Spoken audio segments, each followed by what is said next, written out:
Hello students, अगर आप मेरे चैनल में पहली बार आए हैं तो इसे सब्सक्राइब करना ना भूलें। अभी हम लोग क्लास 10 मैथ की एक्सरसाइज 12.2 का क्वेश्चन नंबर 3 करेंगे।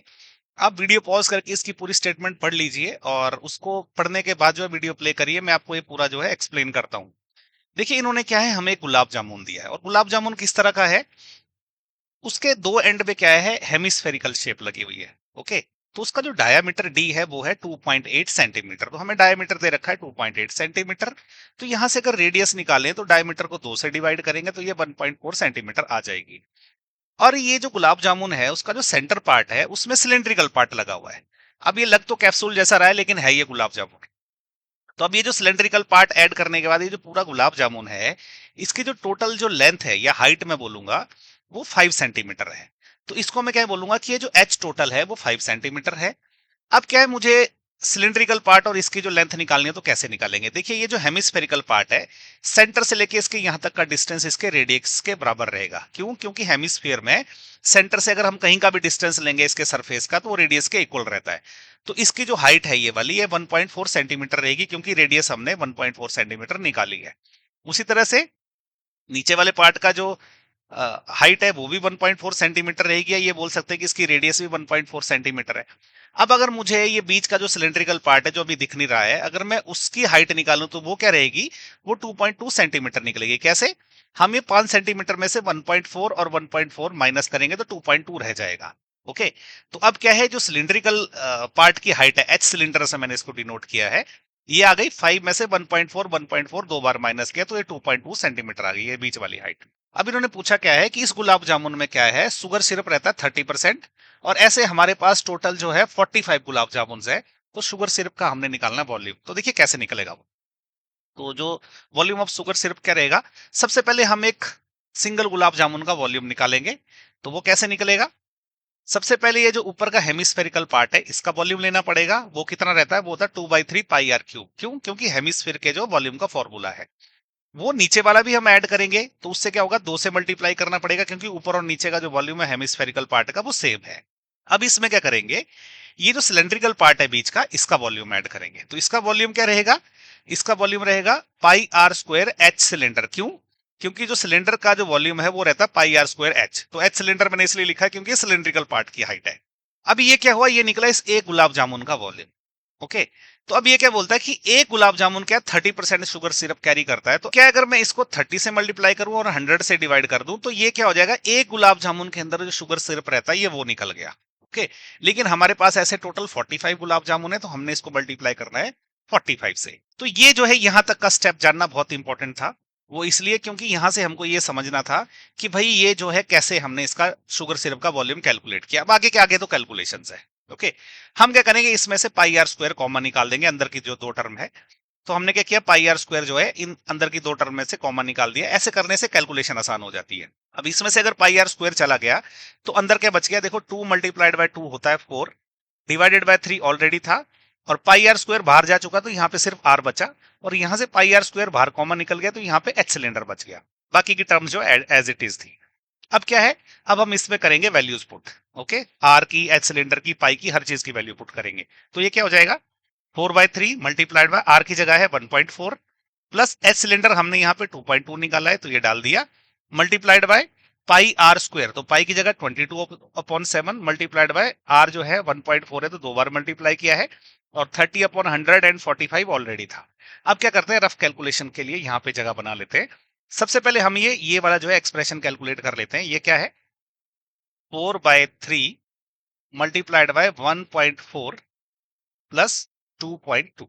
ओके, तो ये देखो क्या होगा, 4 को अगर मैं 1.4 से मल्टीप्लाई करूं तो ये क्या हो जाएगा, ये हो जाएगा 4 इंटू 4 होते हैं 16, 6 लग गया, 1 रिमाइंडर रह गया, और 4 इंटू 1 होता है 4, 4 प्लस 1 हो जाएगा 5, तो ये हो जाएगा 5.6। Okay, divided by 3 plus 2.2। अब इसका क्या करेंगे, एलसीएम ले लेंगे 3।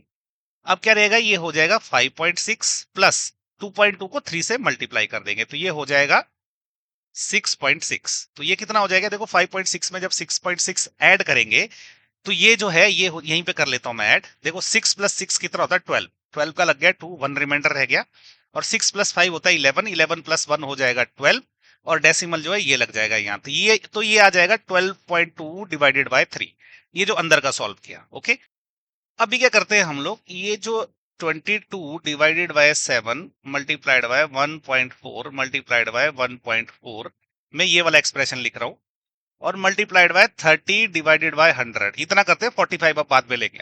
ओके, इसमें देखो क्या रहेगा, अगर मैं क्या करता हूँ 7 से जब इसको कैंसिल करता हूँ 1.4 को, तो ये क्या रह जाएगा, ये 0.2 हो जाएगा, क्योंकि 7 टू होते हैं 14, और क्योंकि 1.4 है इसलिए 0.2 लगेगा।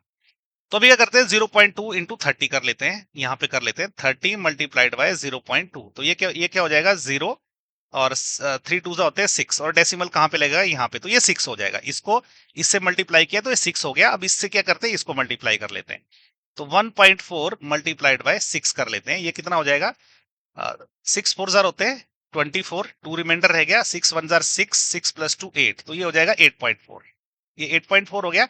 इसको डिवाइड करेंगे 100 से, ये वाला 100, तो हमारे पास क्या आ गया, 8.4 को जब 100 से डिवाइड करेंगे तो डेसिमल कहाँ जाएगा, 1 और 2 डिजिट्स पहले, तो ये हो जाएगा 0.084। ओके, और ये 22 भी बच गया है। तो अब क्या हुआ, जब हमने ये और ये जो एक्सप्रेशन जब सॉल्व किए तो ये बन गया 0.084, हमारे पास क्या रह गया अभी 22 और 45 रह गया है। तो एक्सप्रेशन लिख लेते हैं आगे, अंदर का जो हमने सॉल्व किया था तो ये कितना आ गया, ये आया था ये, ओके 12.2/3, ओके 22 रह गया है, बाकी जब हमने पूरा मल्टीप्लाई किया तो 0.084 आ गया और 45 रह गया है। अब हम क्या करेंगे, इसको भी सॉल्व कर लेंगे, तो इसको मैं यहाँ पहले मैं थोड़ा सा डिलीट कर लेता हूँ, उससे क्या रहेगा, थोड़ी सी जगह बनेगी। अब ये पूरा एक्सप्रेशन में यहां लिख लेता हूं, हमारे पास अभी क्या है, 12.2 divided by 3 multiplied by 22 multiplied by 0.084 multiplied by 45। देखो 3 से जब मैं 45 को कैंसिल करूंगा तो ये रह जाएगा 15। ओके, अब 15 में क्या करूंगा, मैं 15 में हम मल्टीप्लाई कर लेते हैं 0.084 को, तो यहां पे कर लेते हैं 0.084 मल्टीप्लाइड बाय 15। 5 5 4 जार होते हैं 20, जीरो लग गया, 2 रिमाइंडर, 8 5 जार होते हैं 40, 40 प्लस 2 हो गया 42, 4 रिमाइंडर रह गया, तो अब क्योंकि जीरो है तो इतना ही लगेगा। अभी क्रॉस करेंगे, अभी क्या आएगा हमारा, 4 और 8 आ जाएगा, जब 1 से मल्टीप्लाई किया तो ये हो जाएगा 0 6 एंड 12, और डेसिमल कहाँ पे लगेगा, 1 2 3 डिजिट से पहले, तो 1 2 3 डिजिट से पहले, तो ये 1.26 आ गया। तो हमने क्या किया, जब इसको और इसको मल्टीप्लाई किया तो ये कितना आ गया, ये आ गया हमारा 1.26। ओके, तो ये मैं प्रॉपर अच्छे से लिख लेता हूँ, ये हो गया 1.26।